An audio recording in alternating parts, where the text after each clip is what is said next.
উদ্বোধনের 18 বছরেও কুমিল্লার দাউদকান্দি ট্রমা সেন্টারের স্বাভাবিক কার্যক্রম শুরু হয়নি।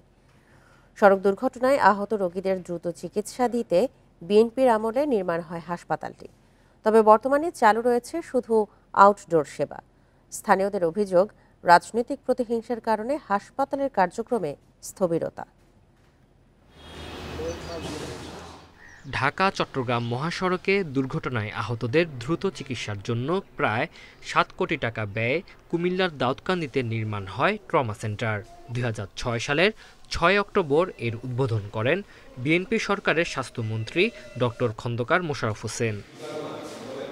এরপর দেড় যুগেও হাসপাতালটিতে শুরু হয়নি চিকিৎসা সেবা। এরই মধ্যে সরিয়ে নেওয়া হয়েছে যন্ত্রপাতি। ফলে দুর্ঘটনায় আহতদের এখনও ছুটতে হয় দূরের হাসপাতালে। স্থানীয়দের অভিযোগ, বিএনপির আমলে নির্মাণ হয় হাসপাতালটির কার্যক্রম স্বাভাবিক রাখতে কোনো উদ্যোগ নেয়নি আওয়ামী লীগ সরকার। বিএনপির আমলে করছিল, করার পর তো যখন আওয়ামী লীগের সরকার আছে তখন থেকে এটা বন্ধ হয়ে গেছে। অপরপক্ষে ক্ষমতা এসে ঠিক আছে, হ্যাঁ কাজ আবার হ্যাঁ বন্ধ করে দিয়েছে, চালু করে নাই। তো সব জায়গায় হইতেছে ঠিক আছে, এখানে হয়েছে। আর দাউদকান্দির প্রতি ঠিক আছে এমনিটা খুব। ট্রমা সেন্টারে পর্যাপ্ত জনবল ও যন্ত্রপাতি দেয়া হলে সড়ক দুর্ঘটনায় মৃত্যুর হার কমবে বলছেন চিকিৎসকরা।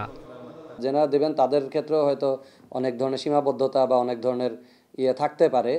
তো যাই হোক, যখন আমরা পাবো সেই অনুযায়ী আমরা সার্ভিসের প্রয়োজনীয় ব্যবস্থা গ্রহণ করব। তো উনি স্থাপন করছে দেখি এটা বুঝে আওয়ামী লীগের কোনো লোক কি আর অ্যাক্সিডেন্টে মারা যায় না, অ্যাক্সিডেন্টে অসুস্থ হয় না, অচল হয়ে যান অ্যাক্সিডেন্টে। তো এটার জন্য ট্রমা হাসপাতালের দরকার আছে না?